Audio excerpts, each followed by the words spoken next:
Close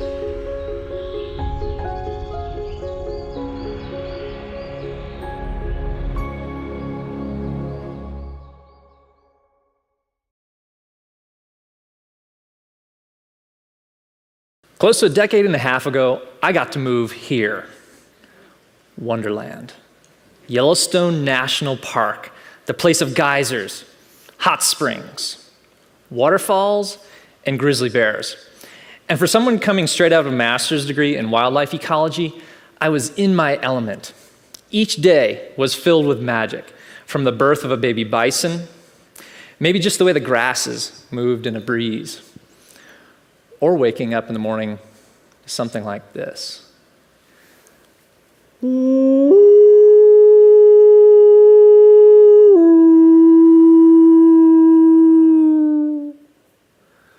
The howl of a wild wolf.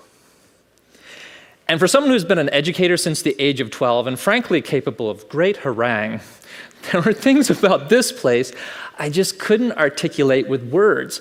And honestly, this frustration grew to the point where it came to resemble some form of expressive constipation, which in time didn't get better, it just got worse until I had an epiphany. I'd grown up in my mother's sculpture studio, and around the time my dad was diagnosed with cancer, I went back to help mom with some projects so she could get done faster and be with dad sooner. And a light bulb went on. Art, this piece of my past, had now come to the rescue of my present.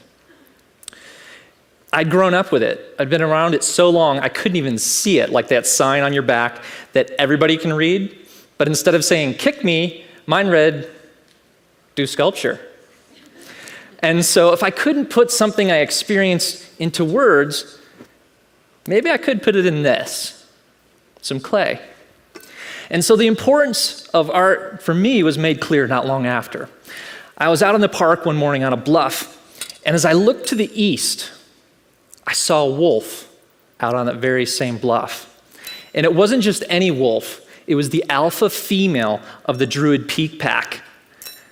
And as I watched her, from out of the trees behind her came 4 little puppies. It was moving day. She was taking those pups away from the den for the very first time and out across the valley floor to the pack's rendezvous site, which is a place they kind of meet, greet, generally just hang out, babysit the pups. But this move only happens one day each year. And this was the day. So as the pups gathered around her, she took them down the slope and across the park road. And you could tell these puppies were experiencing asphalt under their puppy feet for the first time because they're walking around like this. And they made it, but they got across without incident.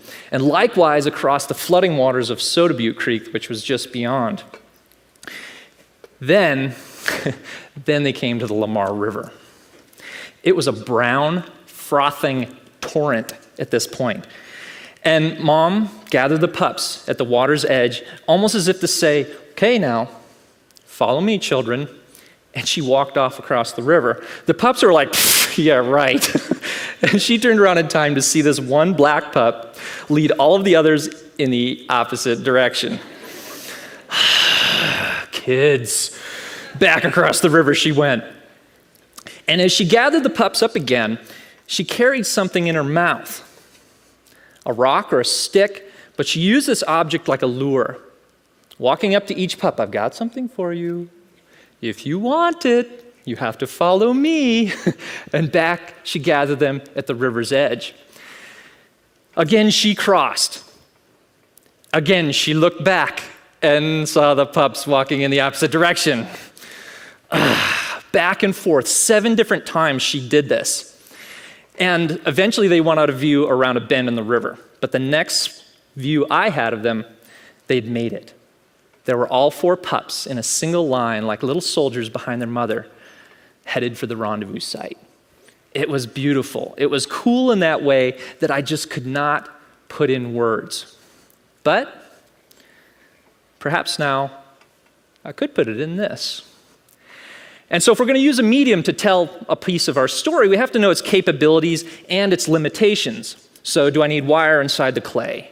Or also, I need to know my subjects from the inside out. And this isn't always easy to do in a wilderness setting, mind you. there are great lengths you have to go to, or in other cases, great heights, like here where I'm stuck up a tree watching moose, but it allowed me to speak to these animals like this. Similarly, you have to know that your wild subjects may critique your work. And these tourists are delighting in the fact they get to watch this elk eat one of my sculptures. Thank you very much. Week's worth of work gone. So,